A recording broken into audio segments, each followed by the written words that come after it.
ফরিদপুরের সদরপুরে অনুষ্ঠিত হল ৫২তম বাংলাদেশ জাতীয় স্কুল, মাদ্রাসা ও কারিগরি শিক্ষা প্রতিষ্ঠানের গ্রীষ্মকালীন জাতীয় ক্রীড়া প্রতিযোগিতা ২০২৫-এর ফাইনাল খেলা ও পুরস্কার বিতরণ অনুষ্ঠান। বৃহস্পতিবার বিকেল ৪টায় সদরপুর স্টেডিয়ামে আয়োজন অনুষ্ঠিত হয়।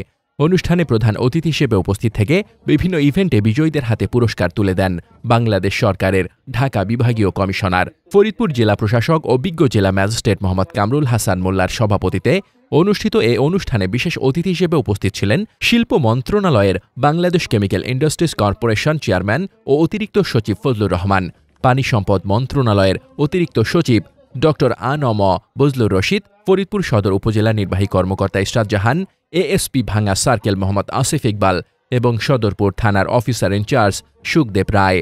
বাংলাদেশ জাতীয় স্কুল, মাদ্রাসা ও কারিগরি শিক্ষা ক্রীড়া সমিতির আয়োজনে এবং সদরপুর উপজেলা নির্বাহী অফিসার জাকিয়া সুলতানার সার্বিক তত্ত্বাবধানে আয়োজিত এ প্রতিযোগিতায় অংশ নেন উপজেলার বিভিন্ন শিক্ষা প্রতিষ্ঠানের শিক্ষার্থী।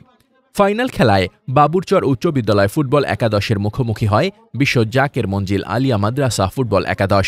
টান টান উত্তেজনায় ভরা এ খেলায় শেষ বাঁশি বাজার পর বিজয়ীদের হাতে তুলে দেওয়া হয় পুরস্কার।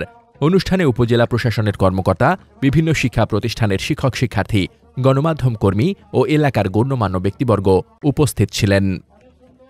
মোহাম্মদ শামীম রেজা, দৈনিক খোলা চোখ।